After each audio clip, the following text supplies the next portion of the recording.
Hi there, everybody. Welcome back to the channel. I am your host, Steven, and thank you so much for tuning in. It's been 16 years that Michael Jackson has passed on, but his musical legacy remains intact, at least for me. I think he is the king of pop. He has never been dethroned, and I don't think he ever will be. As we come to the end of August, he was born August 29th, 1958.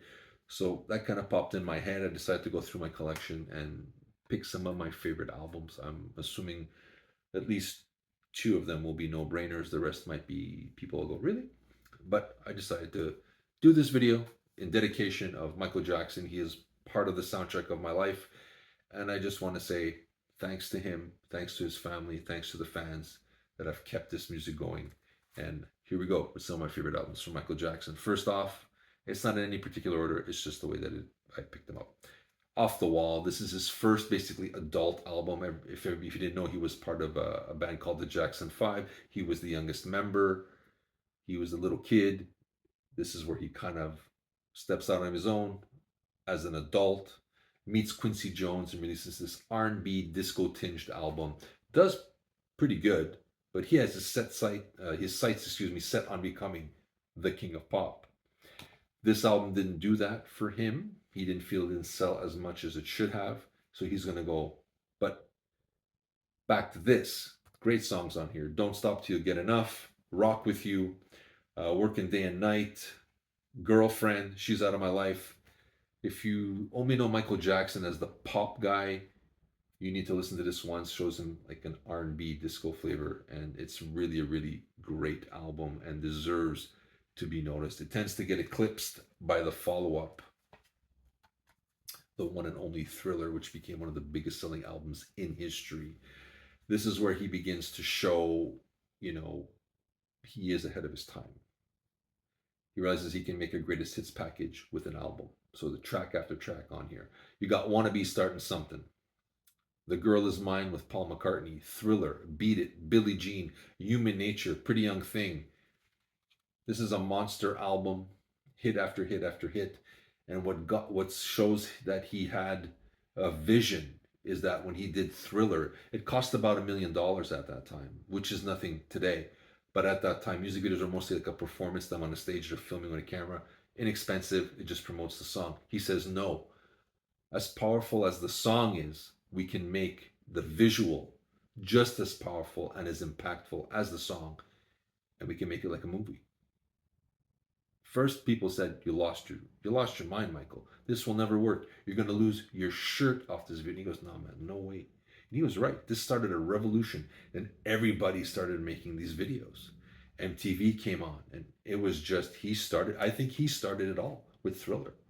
This was arguably one of the most exciting times in music history. I remember running home. I was in school. I remember running home because they announced at a certain time that video was going to be on, and everybody, you just saw everybody. Usually people were in the schoolyard, you're playing, gone. It was like, the West, where you see the tumbleweeds. That was the streets. Everybody was home. I think I was with my friend Anthony at the time, and we just sat, did not move, jaws dropped, and just went.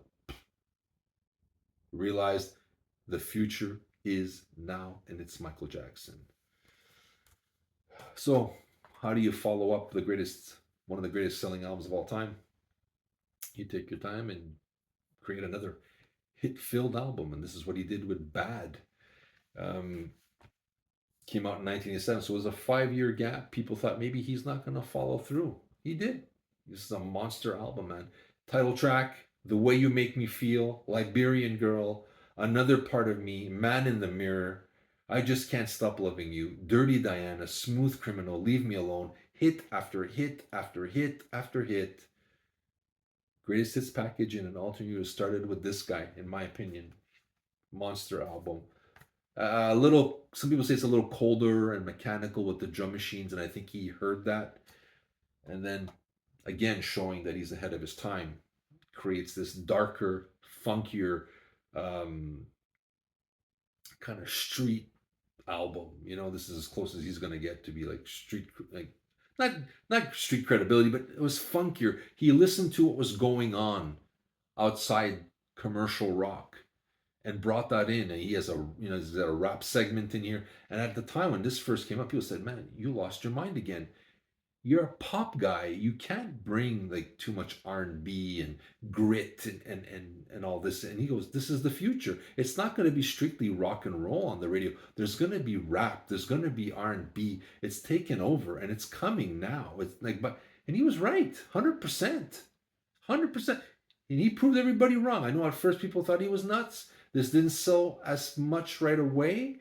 It's a strong seller, but I think over the course of the years now, people have seen that this guy was on the money and knew exactly what he was talking about. He is a visionary. He saw what was coming, and he brought it into his music, and it worked wonderfully. So many great tracks. Jam, fantastic album. One of my favorite album openers of any album of all time. In the Closet, Remember the Time, Heal the World, Black or White, Who Is It, Give In to Me, and the title track, another one. Phenomenal tracks on here. Doesn't get the love it deserves, I think, but as years go on, I keep hearing people go, "I've been listening to Dangerous. Where did this come from?" And for good reason. It is a great album, and it brings in other influences. Like I said, a darker, funkier, got more groove to it. This is something special. You should pick this up or listen to it once in your life. Last but not least, if I'm gonna go with something, this is very interesting to me. It's a greatest hits package. It's called, it's supposed to be called History, but it's broken up like His Story. Michael Jackson, Past, Present, and Future, Book One. What makes this special is that the first disc is a greatest hits, but the second disc is all brand new material. And a lot of people at the beginning said, "Oh, this material is not as good as the greatest hits." Up to you to decide. That's not up to me. But great, great tracks and a very powerful tracks about him discussing about, the media, mostly a lot about media and how it's dissecting everything he and his family are doing, or any celebrity. They're under the microscope and they're being judged for everything, and that they're just human. So like the title, the song "Scream," a duet with his sister. I know at first people didn't like this. I've always liked this song. I think it's an underrated gem in his catalog. "They Don't Care About Us," "Stranger in Moscow," "This Time Around." Um, there is "Childhood," the theme from Free Willy 2. "You Are Not Alone" is one of the most beautiful ballads from Michael Jackson that I've ever heard. This is a very bold statement from an artist that decided to put, he could have played it safe, put one or two super catchy songs onto the greatest hits package and let it go. But he put some different material on here, giving, his take on the scrutiny of media and how it abuses or takes advantage of the celebrities. And, like I said, they have no life and everything's under the microscope, and how he didn't like it. And he wanted to scream, right? Like the song. So very bold move for a greatest hits package, and I respect him a lot for that one.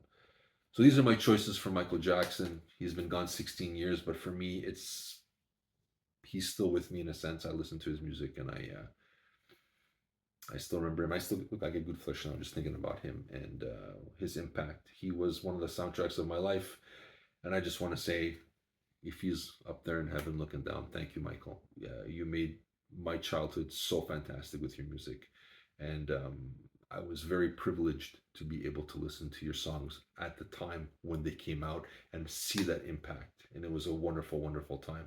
And it's too bad people will not experience that. It's sad. But that's me. That's my take. You let me know what you think. You like Michael Jackson, you hate Michael Jackson. What are your choices for favorite albums, favorite songs?